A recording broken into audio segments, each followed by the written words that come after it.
Hey, hello, and welcome to the Middle East Forum's webinar series, Israel Insider with Ashley Perry. I'm Stacey Roman, and I will be moderating this discussion today. We're pleased to have Mr. Ashley Perry, advisor to the Middle East Forum's Israel office, join us here each Wednesday at 3 p.m. Eastern to update us on all the events going on in Israel. Mr. Perry will be giving us a briefing on current Israeli affairs for 15 minutes, then open it up for questions. Should you wish to ask a question, please use the Q&A box located at the bottom of your screen to type out your question. And now, with no further ado, I'll turn the discussion over to Mr. Ashley Perry. Thank you very much, Stacey, and good evening from Israel. Today or yesterday, we celebrated, commemorated, commiserated, perhaps, depending on where you come from, 6 months of the new government, and officially 1 year until, ostensibly at least, alternate Prime Minister Benny Gantz is supposed to replace current Prime Minister Benjamin Netanyahu in the Prime Minister's office. So this is a good time as any to take stock and see where we are.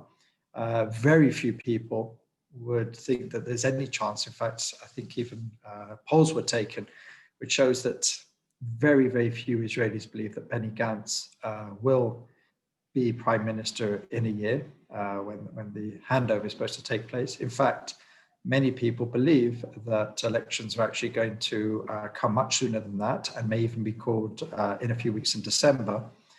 We've talked a few times about the fact that according to coalition agreement between Benny Gantz and Benjamin Netanyahu, or at least the respective parties, that if elections should be called early, then Benny Gantz gets to sit at least 6 months in the Prime Minister's office, except, and this is the key that we've talked about a few times, if a budget doesn't pass. If a budget doesn't pass, then elections are automatically called, and the current incumbent Prime Minister remains in that position until or even after elections.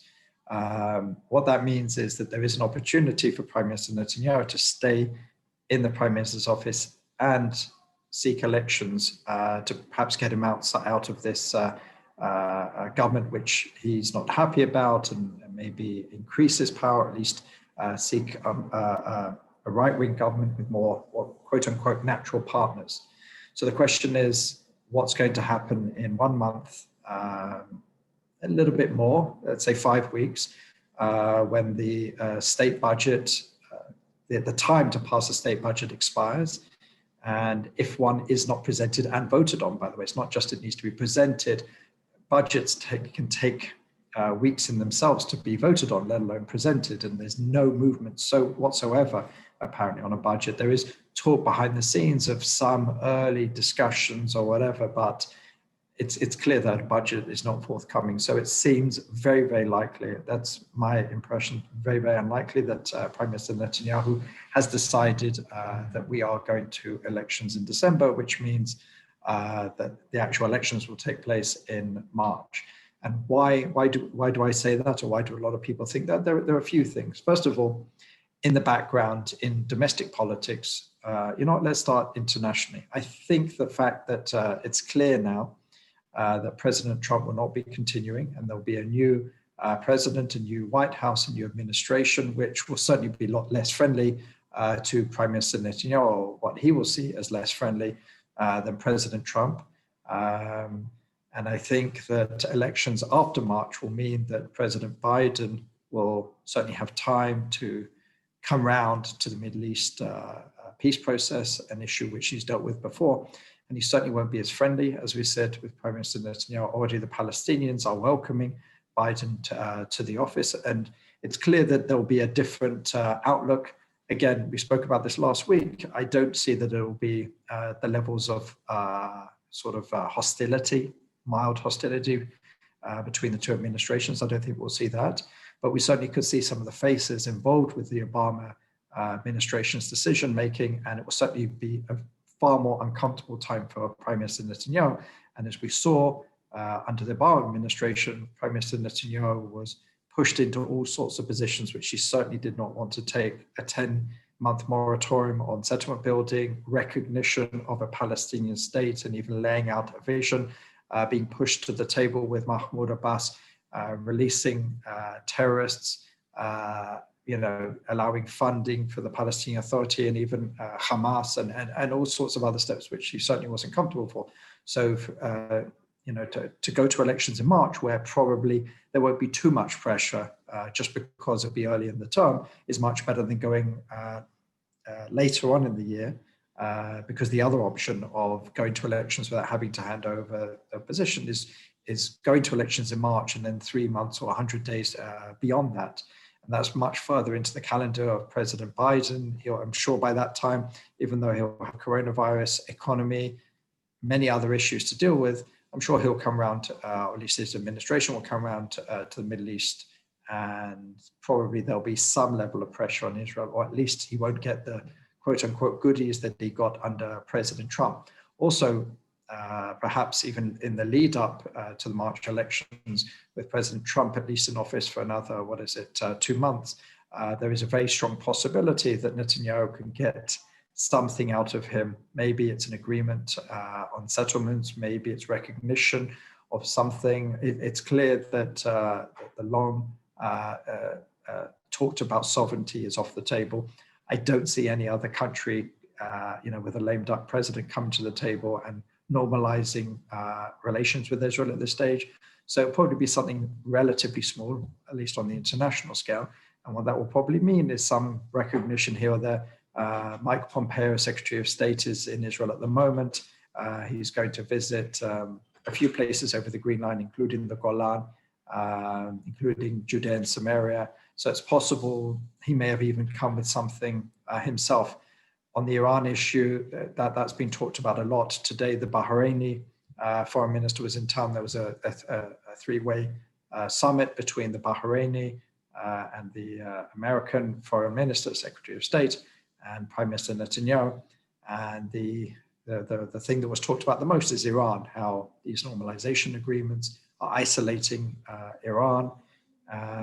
And the Palestinian issue got a mention, but really in the sort of background, more as a footnote. The most important thing was Iran, and we even heard some senior Saudi officials today talk about even a warning that America should not try and rejoin the JCPOA, the Iran nuclear agreement, and really there's a lot of pressure there. So maybe there can be, Mike Pompeo brought another layer of sanctions with him in Israel, a relatively small additional level, but it continues that momentum, which it seems, at least from what we can understand from President-elect or the purported winner of the elections, Joe Biden, has said that he will seek in some way to rejoin the Iran deal. So, that will make for uncomfortable viewing, especially from domestic policies. It's not something that Netanyahu, who's ran the last few times on his great relationship with Donald Trump, will be able to do so under Biden. That will certainly be a card that he will not be able to play during the elections. And quite simply, I think he realizes that the momentum at the moment with the possible vaccines, there's a certain amount of positivity around coronavirus. And I think when the year comes around and we see that it's not going to be the millions early in the year, it's not going to be the sudden massive vaccination of whole populations, and we're going to be out of it within a few months. This is going to go on for much longer. But there is talk all the time. Netanyahu himself today said that this is the beginning of the end. This is very positive and victory over the coronavirus. This is the sort of language of someone who really, is trying to, further their position ahead of elections. Another indicators are the fact that we're seeing more and more polling done, especially from the right, to see what are the issues that they can run on, because certainly over the last year, or at least most of the year since the coronavirus, the issues that Israelis have been talking about are not right and left issues. It's not about what we should do regarding settlements. It's not what we should do regarding Hamas or Gaza or even Lebanon.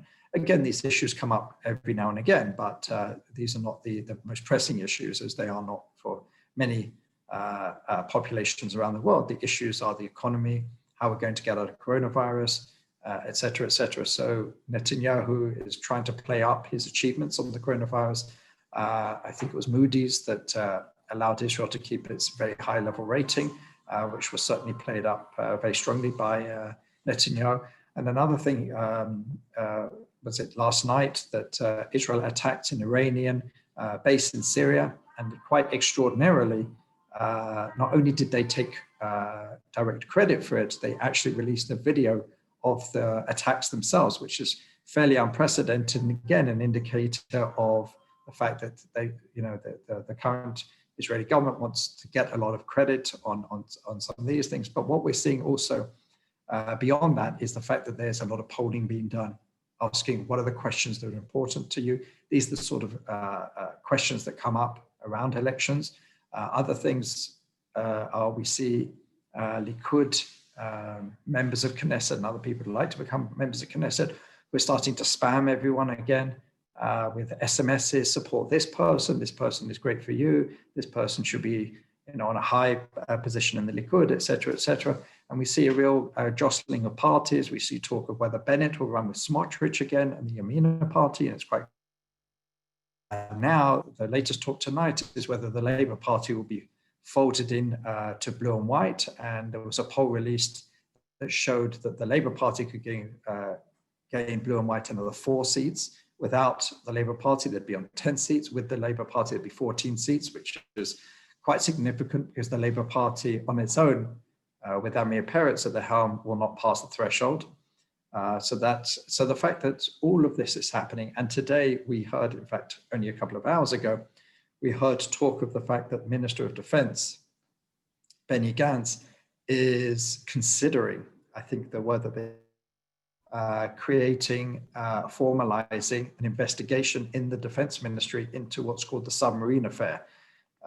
We've talked about this in the past, and this is a real red rag to the Likud. It's in reference to a deal a number of years ago to sell some German submarines. Also, Egypt was involved, and Israel bought some submarines, which some in the defense ministry were against. They said they were outdated, we didn't need them. But a lot of people who are very, very close to Prime Minister Netanyahu were implicated in this, some who made some money, some who have now been indicted on charges of corruption. Prime Minister Netanyahu has not been charged himself. There was a discussion and they even re-looked into it recently, but in the end it was decided that he would not be investigated. And there was this whole scenes in the Knesset where they were going to have an inquiry in the Knesset, and that was in the end voted down. But so what Gantz is doing here is he's obviously sending a very strong message. Well, I wouldn't say a very strong message, a relatively strong message, because there's a lot more strong messages he could send to Netanyahu, but he's sent him a message that, this is something that I would like to keep in the headlines. And if he does go through with it, it's seen as a threat over to Netanyahu. At the moment, Benny Gantz doesn't have much leverage. Netanyahu has all the cards, and if Netanyahu decides to go for elections in December, there's not much Gantz can do. Gantz already had his red lines and broke them. He said if a budget isn't submitted by a date, excuse me, which is already well past, then he will seriously consider the future of the government, and many other red lines which he's crossed. Half of the party want to just break up the government now. Half the party want to leave and not run with blue and white. So even his own party is in a bit of disarray at the moment. But it's clear that there seems to be no movement on the budget, and that's the key, the fact that we're not seeing any movement on it, we're not seeing any presentation of the budget, and it's days before the end of the year. We're probably one of the few countries which doesn't have a 2021 budget. We don't even have a 2020. In fact, we haven't had a formalized budget for well over 2 years. So it's clear that that's something which is very worrying. But it's something which is obviously being used in the political arena. And I certainly believe, from what I'm seeing more and more, that we are preparing for elections. And it seems like elections could come very, very soon. The question is how it's going to work out, because the polls still, there was a poll taken, as I said, very recently. Likud, according to this poll, has gone down 1 more seat. Yamina is, again, relatively on their tail at 21. But the fact that blue and white have been resurrected a little bit, up to 14 potentially with Labour, is also very interesting. But what's most important for Netanyahu is not the number necessary for Likud, it's the big number. Does the right stroke religious bloc have enough to form a government of over 61? And it's clear from every single poll for the last few months, at least, that they have a clear majority of 65, 66, maybe even more. It would be very difficult to sit with Bennett, and Bennett would demand a lot. But I think Netanyahu knows that he can still deal with Bennett, and it's probably a more comfortable situation for him than the current one. But I think at the end of the day, elections are probably coming. Don't forget another added element is, as of January, this is probably another element to show that we may well be going to elections, because another way of telling where Netanyahu's head is to see what's going on in the court case. As of January, there's supposed to be, the court case supposed to go into full gear, 3, I believe, sort of meetings every week, and Netanyahu, I believe, is supposed to attend all, if not the majority, so that's going to be very problematic. So suddenly we heard over the last week or two that his lawyers are trying to find all these bureaucratic ways out. They're trying to say that there's some problems in the indictment, some of the wording is incorrect. Now the question is why they're bringing it up now, because the indictment was released months and months ago. So now suddenly why they're bringing up the wording now? Because if they can prove that some of the wording is problematic, then it pushes the whole calendar back. And all Netanyahu needs to do is push it back a couple of months. And then he's no longer a prime minister who's sitting at least 3 days in a courtroom for the world to see, for everyone to hear what's going on. If he can push it past that March date, which could potentially be elections, then again, he pushes another problematic detail away for what will be a very bruising campaign period. But I do believe when you weigh up everything, that it's very likely that we are going to go to elections in December and probably have another round of elections in March. But again, anything can happen in Israel. With that, I'm happy to answer any questions on this or any other issues. All right, thank you so much. So the first question is there a growing feeling by the Israeli public that it's time for a new prime minister and Netanyahu should shut down or step down? And the same for regarding the Likud party members. Well, in the public, definitely, if you'd have looked earlier in the year, the vast overwhelming, the majority of the Israeli public believed that there was no one to replace Netanyahu. His numbers have gone down. The one whose numbers have definitely gone up is Naftali Bennett. And in some polls, I've seen them relatively neck and neck. Again, Netanyahu was well over 50% of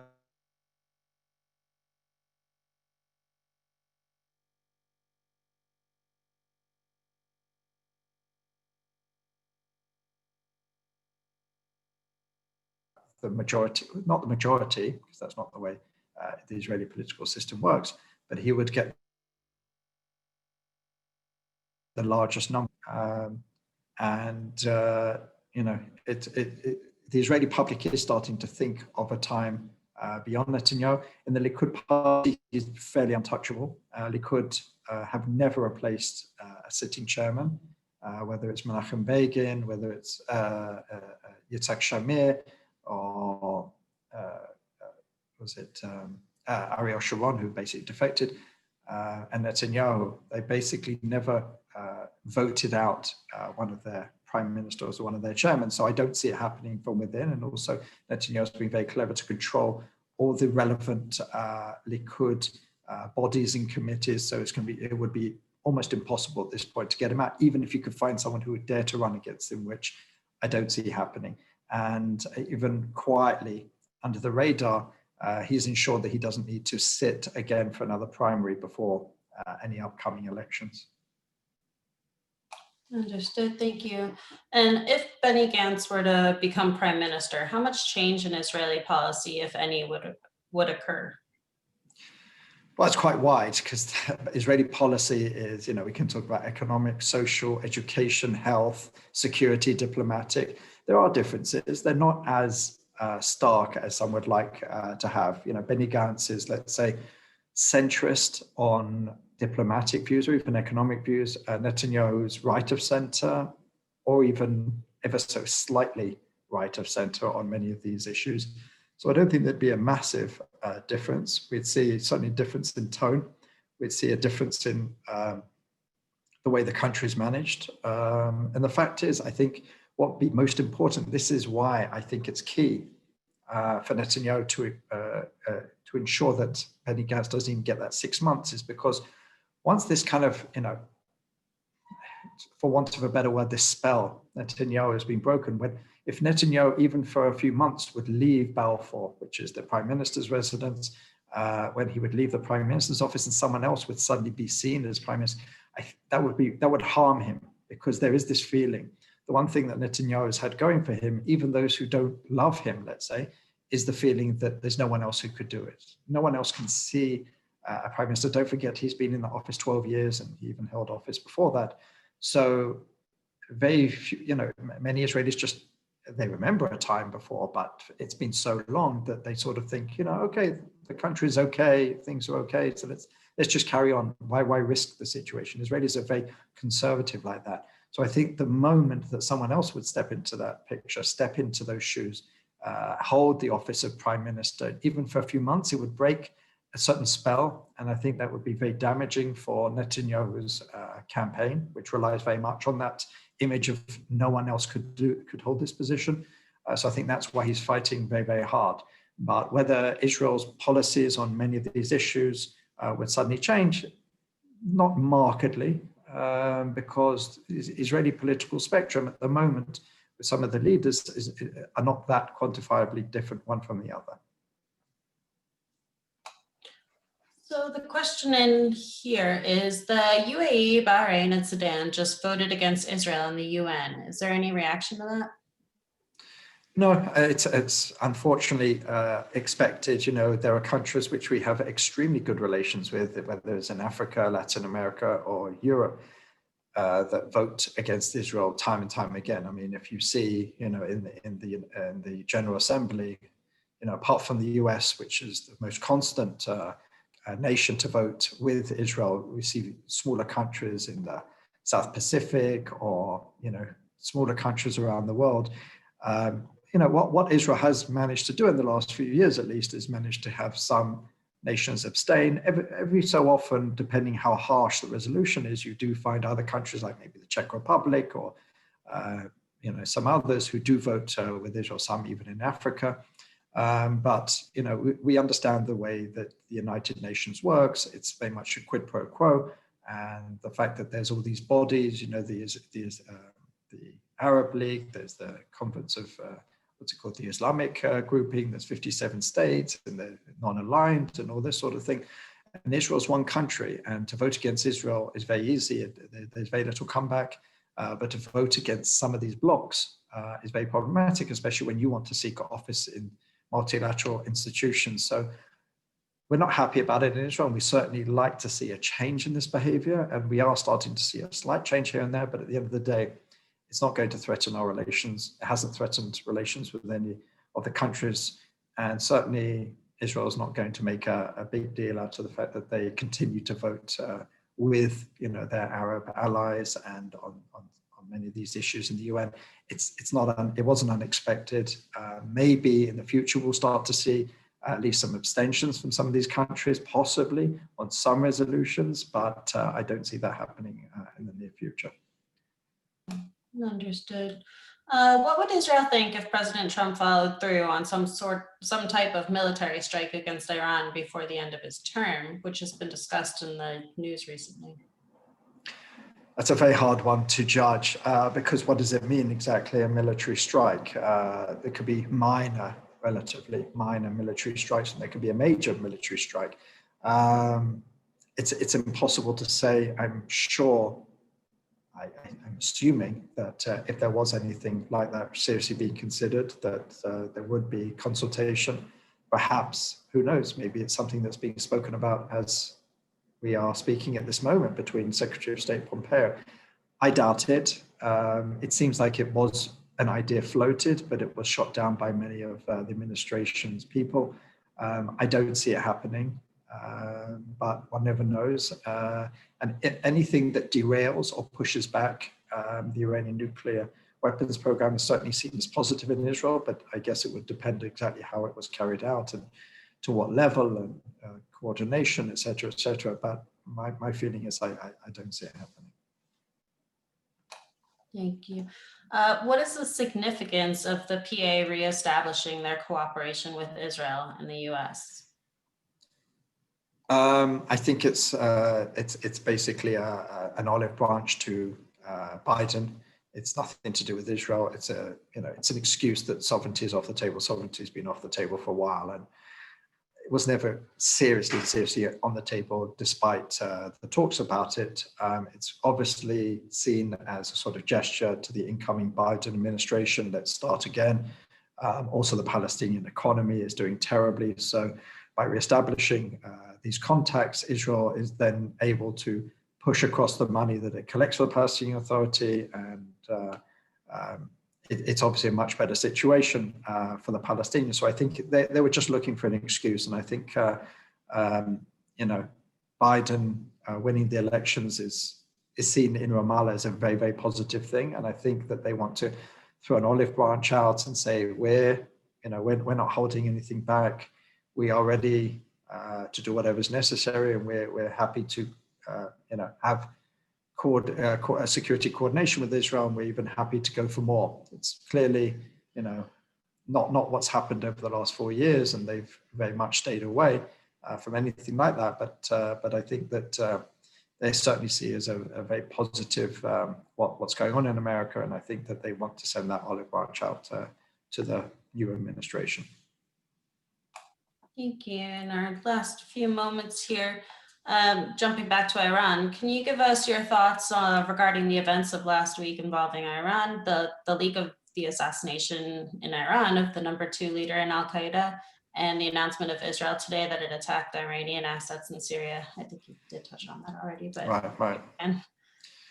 Well, I think this is all part of the sort of shadow war that's gone on for many years, where Israel's operations, along with other intelligence agencies around the world, whether it's cyber, whether it's an actual field operation, as we heard about, apparently took place in August. Obviously, Israel hasn't commented or affirmed any of this, but it's not surprising. Israel certainly watches what's going on around the world, and I think that the two events are not necessarily connected in the fact that there's the Iran connection, but what's going on in Syria is, again, it's a long-standing issue with the Iranians trying to entrench themselves into Syria, and Israel basically having a policy of trying to dissuade that and push it, especially back as far as they can from the Israeli border.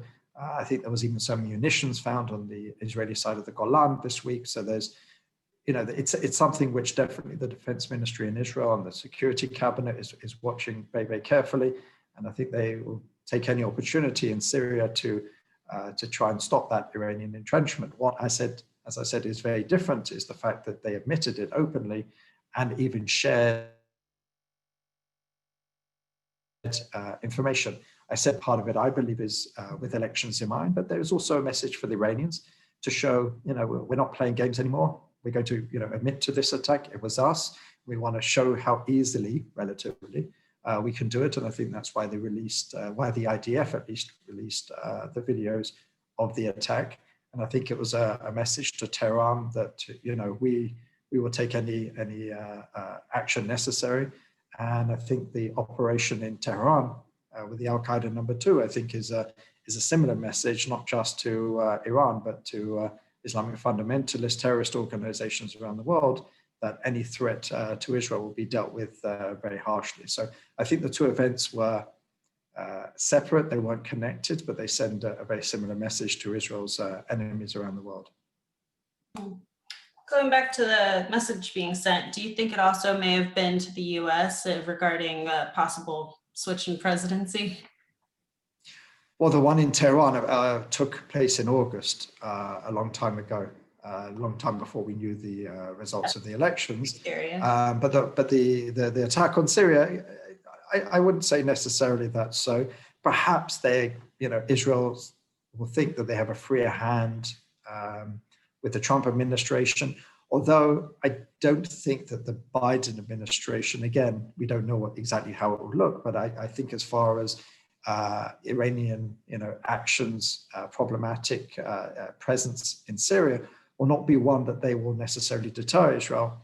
And Israel's taken many steps over the years in Syria, even under Obama administration, even under Ehud Olmert, who destroyed a nuclear weapons facility that was under President Obama with Ehud Olmert. So these kind of actions where Israel feels that if there's something going on in its neighboring country in Syria that's a danger to Israel's security, then it will take action. So I don't necessarily see that as a message. Maybe there's something in there, but on the whole, this is fairly consistent with Israel's actions in Syria for many, many years. All right. Well, thank you so much. Unfortunately, we've come to the close of our webinar. Ashley, thank you again for taking time to update us this week. For our viewers, please join us Friday at 1 p.m. Eastern for a webinar with Anne-Elizabeth Moutet discussing France and Islam. Is something changing? Thank you all for joining us, and I hope you have a wonderful day.